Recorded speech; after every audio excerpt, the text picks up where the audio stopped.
Assalamualaikum warahmatullahi wabarakatuh. Waalaikumsalam warahmatullahi wabarakatuh.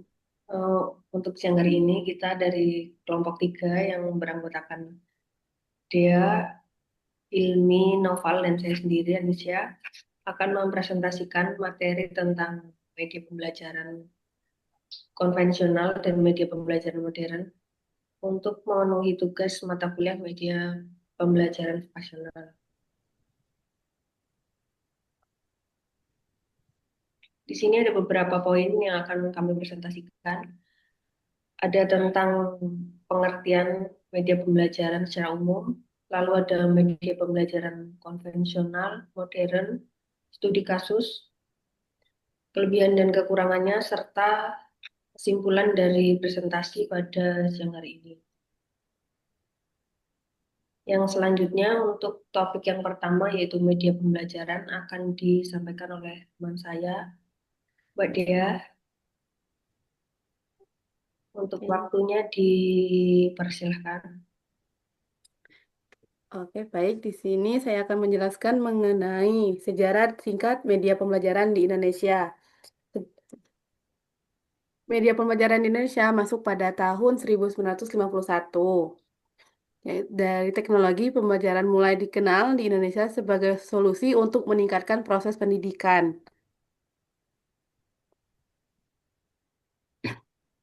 Dan beberapa alat komunikasi antaranya yaitu yang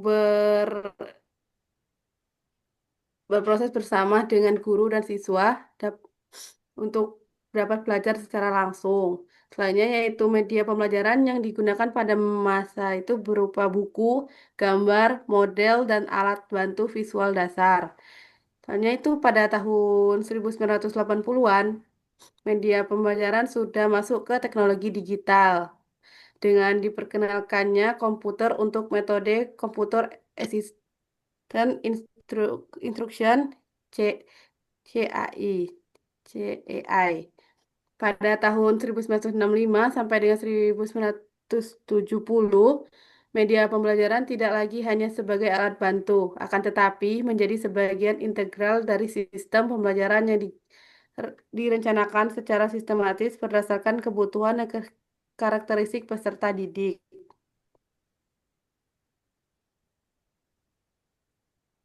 Selanjutnya,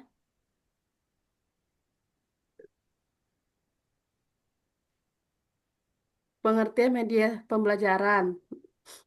Menurut Heinrich DKK dan kawan-kawan, pada tahun 1971, media pembelajaran adalah media-media yang membawa pesan-pesan atau informasi yang memiliki maksud pembelajaran.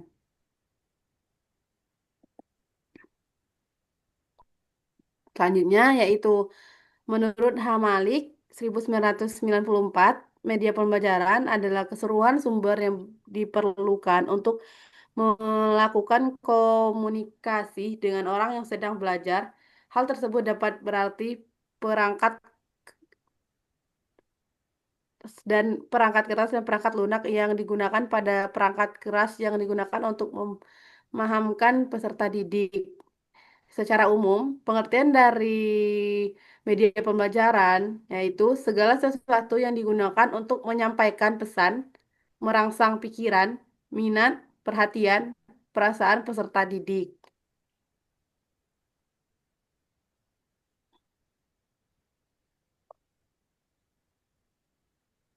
Selanjutnya yaitu ada tujuan pembuatan media pembelajaran.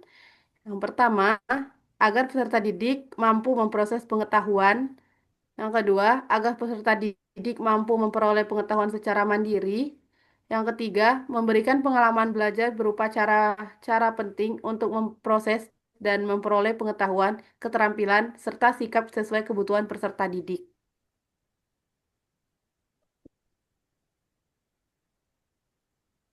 Oke, selanjutnya ada media pembelajaran konvensional. Yang pertama, pengertian media pembelajaran konvensional. Media pembelajaran konvensional adalah media atau alat bantu yang digunakan dalam proses belajar mengajar dengan cara tradisional. Biasanya belum memanfaatkan teknologi digital atau elektronik modern. Media ini juga lebih menekankan pada penggunaan benda nyata cetakan atau alat sederhana yang mudah ditemukan dalam kehidupan sehari-hari. Untuk contohnya ada papan tulis, buku teks atau buku paket, terus ada gambar, foto atau poster, kartu belajar, alat peraga nyata, majalah atau brosur cetak. Untuk tujuannya tersendiri yaitu memudahkan pemahaman siswa dengan memberikan ilustrasi konkret. Yang kedua, menarik perhatian dan minat belajar siswa agar proses pembelajaran tidak monoton. Yang ketiga, membantu guru menjelaskan materi yang abstrak menjadi lebih nyata. Yang keempat, meningkatkan daya ingat siswa melalui visualisasi atau benda nyata. Yang kelima, mendukung interaksi langsung antara guru dan siswa. Dan yang terakhir, menghemat waktu dan tenaga dalam penyampaian materi pelajaran.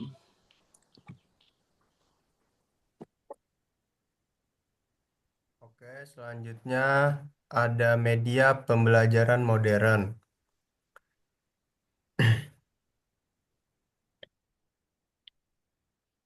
Pengertian media pembelajaran modern. Media pembelajaran modern adalah sarana atau alat teknologi, baik perangkat keras maupun lunak, yang memanfaatkan teknologi informasi dan komunikasi atau TIK untuk mendukung proses belajar mengajar yang mencakup platform digital seperti video, animasi, e-learning, dan aplikasi edukasi. Penggunaan media pembelajaran modern memiliki banyak manfaat yang signifikan dalam proses pembelajaran, yaitu interaktivitas yang meningkatkan keterlibatan siswa, visualisasi materi yang lebih jelas, aksesibilitas yang fleksibel, peningkatan retensi dan pemahaman materi, pengembangan keterampilan teknologi, dan lain-lain. Macam-macam media pembelajaran modern. Yang pertama itu ada media digital, contohnya itu seperti aplikasi, platform e-learning, dan video.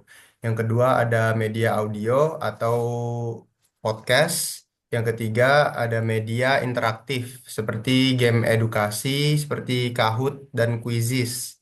Yang keempat itu ada media visual atau infografis.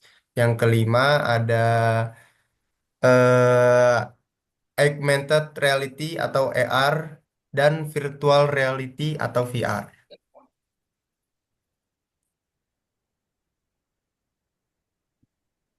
Selanjutnya ada beberapa contoh atau studi kasus tentang media pembelajaran konvensional dan modern yang dilakukan di Indonesia. Di antaranya yang pertama yaitu studi komparatif antara metode pembelajaran konvensional dan digital dalam pembelajaran bahasa Inggris di salah satu sekolah yaitu di Man 1 Ternate. Di sini penelitiannya bertujuan untuk membandingkan efektivitas dari dua metode atau media pembelajaran ini yaitu konvensional dan digital dalam meningkatkan kemampuan bahasa Inggris siswa di sekolah tersebut. Dari hasil penelitian tersebut menunjukkan bahwa metode pembelajaran yang dilakukan secara digital lebih efektif dibandingkan yang konvensional karena terdapat peningkatan signifikan pada keterampilan membaca, menulis, mendengarkan, dan berbicara. Selain itu, penggunaan media interaktif yang menarik dapat meningkatkan motivasi dan keterlibatan siswa di sekolah tersebut. Kemudian yang kedua,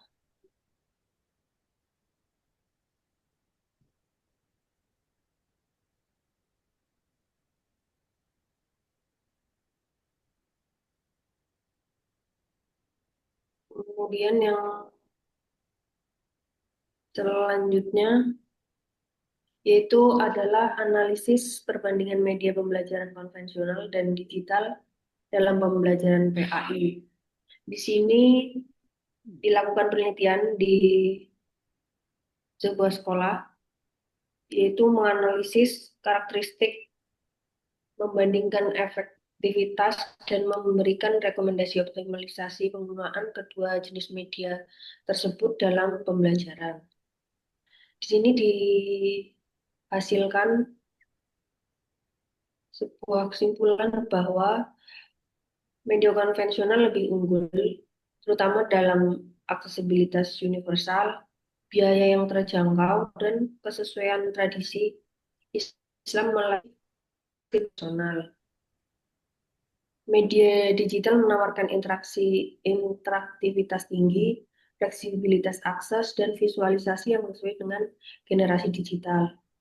Penelitian ini menyimpulkan bahwa pendekatan blended learning yang mengombinasikan media konvensional dan juga digital di sini secara sinergis merupakan solusi yang paling ideal dan relevan untuk pembelajaran PAI di era kontemporer ini.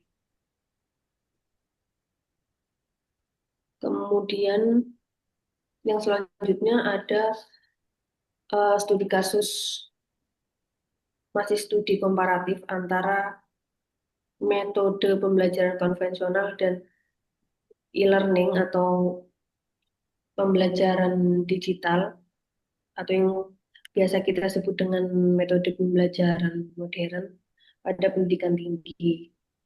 Untuk penelitian ini, penelitiannya itu bertujuan untuk membandingkan dua metode pembelajaran di Institut Teknologi dan Bisnis Nobel Indonesia. Hasil penelitiannya yaitu menunjukkan bahwa metode e-learning atau modern secara signifikan lebih efektif dalam meningkatkan hasil belajar mahasiswa dibandingkan metode konvensional. Jadi mahasiswa yang mengikuti e-learning ini mencapai rata-rata nilai ujian akhir yang lebih tinggi daripada mereka yang mengikuti metode konvensional.